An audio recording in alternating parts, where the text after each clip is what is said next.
और आप देख रहे हैं एचडी न्यूज इंडिया। इसरो के वैज्ञानिक जो कि अभी चंद्रयान 3 जो लॉन्च किया गया है वो हमारे साथ हैं राजेंद्र यादव जी।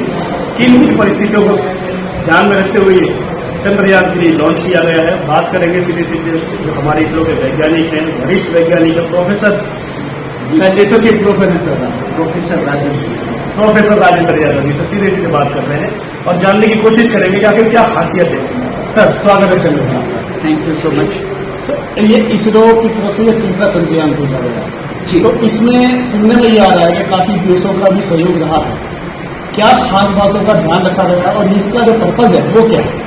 सर चंद्रयान 3 का जो मेन ऑब्जेक्टिव है, जो खास पर्पस है, वो यह है कि टेक्नोलॉजी को डिमॉन्स्ट्रेट करना, टेक्नोलॉजी का विकास करना, और जब ये सक्सेसफुल हो जाएगा तब इस टेक्नोलॉजी को किसी और मिशन के लिए, जिसको हम लोग कहते हैं इंटरप्लानेटरी मिशन, उसके लिए उपयोग करना।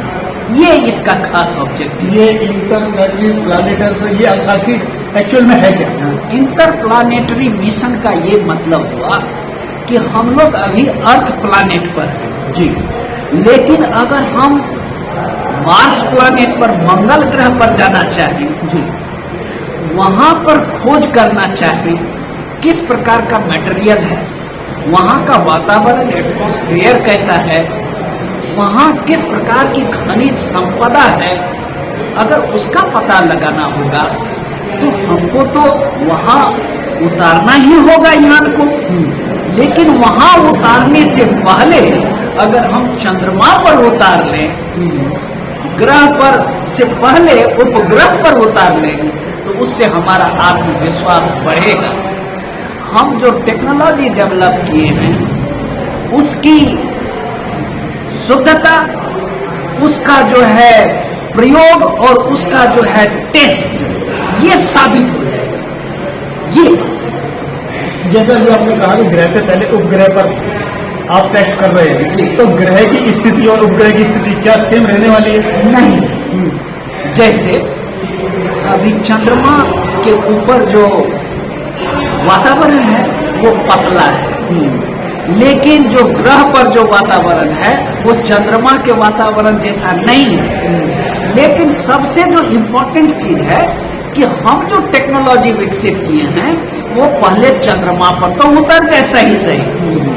अगर ये सही उतर जाएगा तो फिर हम मार्स पर भी उतारने की चेष्टा करेंगे। ये हमारा मुख्य उद्देश्य है। कहा यह जा रहा है कि अभी इसकी वापसी भी कुछ दिनों बाद होने वाली है, तो क्या लगता है कि ये वापसी किस रूप में होगी? देखिए, ये दूसरा मिशन है। उसको हम लोग, जिस मिशन की आप बात कर रहे हैं, उस मिशन को हम लोग कहते हैं lunar soil sample return mission. माने चंद्रमा पर सॉइल माने मिट्टी के सैंपल को कलेक्ट करके और फिर वहां से धरती पर लाना, ये अलग मिशन है जी। हमारा जो उससे पहला का मिशन है, पहला वाला जो मिशन है वो ये है कि सबसे पहले सॉफ्ट लैंडिंग के जरिए बिना कोई डैमेज हुए हमारा इक्विपमेंट जो है, हमारा इंस्ट्रूमेंट जो है, हमारा लैंडर जो है, हमारा रोवर जो है, वो लैंड कर जाए चंद्रमा के सतह पर। हमारा ये मिशन है।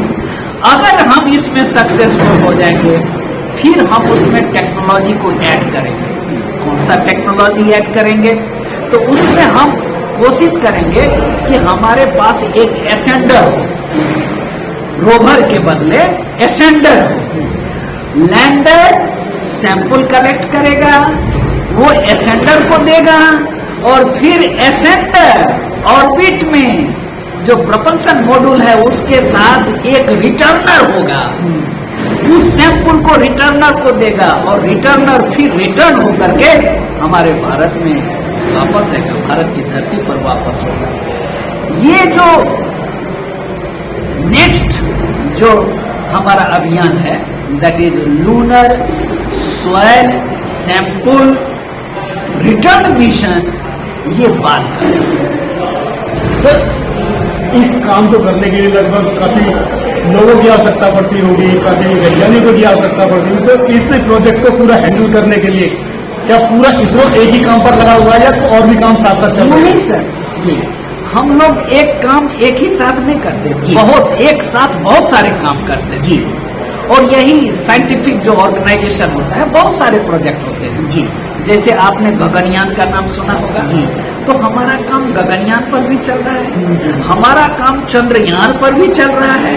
तो at a time we don't work only on one mission, we work on multiple missions. Sir सुना ये जा रहा है कि आपने जो है जो राष्ट्रपति रहे अब्दुल कलाम जी, उनके साथ भी आपने काम किया, काम करने का आपको मौका मिला, तो वो जो अनुभव था वो आपको कैसा रहा? देखिए doctor Kalam sir used to say, वो कहते थे कि one should have experience of R&D, one should have experience of industry, one should have experience of entrepreneurship and one should have experience of academics. माने आदमी को R&D का, industry का, academics का और इंटरप्रेन्योरशिप का अनुभव होना चाहिए। ये हमारे डॉक्टर कलाम सर का आइडिया था, उनका सिद्धांत था। और fortunately I am the most fortunate disciple of doctor Abdul Kalam कि हमें R&D का भी, इंडस्ट्री का भी, इंटरप्रेन्योरशिप का भी और एकेडमिक्स का भी तो अनुभव है ही, इसके साथ साथ मैं समाज सेवा भी करता हूँ, ये मेरा और एक्स्ट्रा है। अभी आपने समाज सेवा की बात की, तो जिस तरीके से समाज सेवा में आपका क्या रोल रहता है, क्या समझाते हैं आप लोगों को? देखिए समाज सेवा में हम लोगों को पाखंड, अंधविश्वास, गलत परंपराएं, गलत धारणाएं, गलत मान्यताएं, रूढ़िवादी विचारधारा से लोगों को अवगत कराते हैं और उनको दूर करने का उपाय भी हम लोग बताते हैं। वो क्या उपाय, कैसे? वो उपाय है तर्क, क्योंकि तर्क के जरिए ही हम इन चीज का समाज से जो है हटा सकते हैं। तो तर्क जो है हमारा बहुत बड़ा हथियार है जिसका हम लोग प्रयोग करते हैं समाज सुधार में। अभी आज भी कुछ लोग ऐसे हैं जो कि पाखंडवाद में फंसे हुए हैं, उनको आप क्या मैसेज देते हैं? क्या वो किस तरीके से अपने आप को इस तरीके से रूढ़िवादिता को दूर कर पाएंगे, या जो आपका मैसेज रहता है वो कितना वो लोग समझ पा रहे हैं? देखिए इस सब का कहते हैं कि ये भ्रम, अंधविश्वास, पाखंड, उसके बाद जितने ये जातिवाद, जितनी सामाजिक बुराइयां हैं, इन सभी सामाजिक बुराइयों को तर्क के आधार पर, और तर्क के लिए चाहिए शिक्षा। अगर हम शिक्षा जन जन तक दे देंगे तो ये सभी जो बुराइयां हैं समाज की वो रफू चक्कर। समाज में आपका क्या मैसेज है? समाज का मेरा यही मैसेज है कि मेरे समाज के लोगों, आप लोग अंधविश्वास में मत फंसो, पाखंड में मत फंसो। ये जो गलत परंपराएं, गलत रीति रिवाज जो है, रूढ़िवादी विचारधारा, इससे मुक्त हो, शिक्षा का शरण लो, ज्ञान का शरण लो, ज्ञान का। बुद्धम शरणम गच्छामि, धम्मम शरणम गच्छामि एंड संघम शरणम गच्छामि। यही इलाज है, दूसरा कोई इलाज नहीं। तो जैसा कि अभी आपने देखा सुना वैज्ञानिक राजेंद्र यादव जी को, जिन्होंने अब्दुल कलाम साहब जो कि हमारे राष्ट्रपति रहे भारत देश के, उनके साथ भी काम किया और अभी हाल ही में जो चंद्रयान 3 भेजा गया है उस पर भी वर्क कर रहे हैं और लगातार काम कर रहे हैं। साथ साथ इन्होंने एक नई बात हमें बताई कि समाज सेवा भी करते हैं, समाज सुधार का कार्य जिसे कहते हैं, और समाज सुधारक वो होता है जो समाज को एक दशा और दिशा देने का काम करता है। ये बहुत बड़ी बात है। और एक जो बात कही थी बाबा साहब ने कि शिक्षा वो शेरनी का दूध है, जो पिएगा वो दहाड़ेगा, तो वो चीज साहब के चेहरे से बाकायदा दिखाई देती है, झलकती है। और समाज को भी ये चाहिए कि किसी भी बात को इसीलिए ना माने कि वो कही गई है या कहीं लिखी गई है। जब तक आपके तर्क पर वो आधारित ना हो, बुद्धि पर आधारित ना हो और कहीं उसका प्रमाण ना मिलता हो, उसको इस बात से खारिज कर देना चाहिए कि उसका कोई प्रमाण नहीं है। प्रमाण है तो वो जायज है, अदरवाइज आप अपनी बुद्धि का भी प्रसन्न कर सकते हैं। बुद्धि से आप एक चीज को कई तरीके से सोच सकते हैं और सोचने के बाद आप तर्क निकाल सकते हैं कि क्या ये बात जो कही गई है वो सही है या नहीं। अगर वो सही है तो उसको एक्सेप्ट करें और अगर गलत है तो उसको तुरंत छोड़ दें। इसी के साथ मैं सुनील अभय, HAD न्यूज इंडिया।